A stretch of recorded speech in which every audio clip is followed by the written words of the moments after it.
L'Université de la Nouvelle-Calédonie organisait récemment un débat autour de l'alcool et l'insécurité routière avec la projection du film De chair et de fer réalisé par Jean-Michel Boré. Un documentaire exutoire pour le réalisateur calédonien qui tente de comprendre les raisons de la violence routière qui frappe la Nouvelle-Calédonie.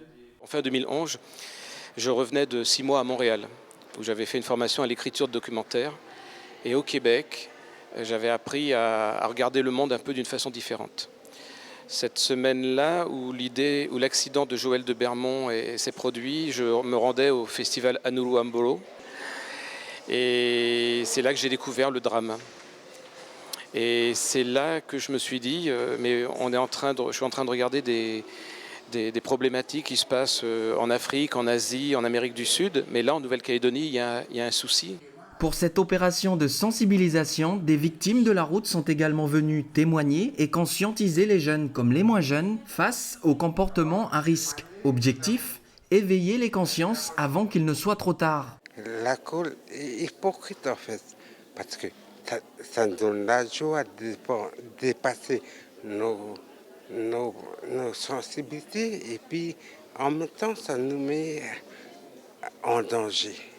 Il a fallu que ça m'arrive pour que je rende compte que la vie n'est pas l'alcool. Je suis passé à côté. Une soirée jalonnée par un débat vif et long où chacun a pu exprimer son point de vue sur le documentaire, mais aussi partager son ressenti sur ces raisons qui poussent les Calédoniens à risquer leur vie au quotidien. Il faut aussi voir aussi la pensée des jeunes, la pensée des gens, comment eux vont réagir. Et des fois, vous avez des jeunes qui sont au volant, et puis quand ils roulent sur la route, puis ils voient aussi une voiture en face, ils vont se dire aussi de la tête. Mais je suis capable de le faire. Je peux dépasser la voiture qui est devant moi, là, avant lui, là, qui arrive, là. Et des fois, les collègues, là, celui qui fait chef de bord ou ceux qui sont derrière, des fois, c'est eux qui vont pousser le conducteur, justement, à foncer. Allez, vas-y, dépasse, n'aie pas peur, mais vas-y, il est encore loin, là, celui qui arrive de face.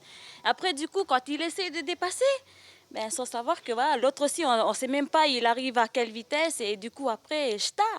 Après, la vie, t'as la vie, quoi. Alors, ce qui m'a marqué avec cette projection, c'est qu'en fait, on est allé au-delà simplement du fait de parler de la mort. En fait, quand on lit les nouvelles, tous les quotidiens, tout ce qu'on lit, c'est il y a eu X morts, cette Y semaine, ce sont des chiffres et ça dépersonnalise en fait, ça enlève l'essence. Et ce dont on ne se rend pas compte, c'est que la mort, ça ne s'arrête pas juste à la mort, il y a des effets après. Il y a tous les gens qui sont touchés, il y a les familles, il y a les collègues, il y a en fait, la mort s'étend aux gens qui connaissaient les autres personnes, ou bien aux gens qui étaient responsables de l'accident, et ça va beaucoup plus loin que ça, en fait. Si les discours peuvent parfois lasser, cette opération ciné-débat aura peut-être permis d'interpeller tout un chacun sur les comportements à adopter ou à rectifier.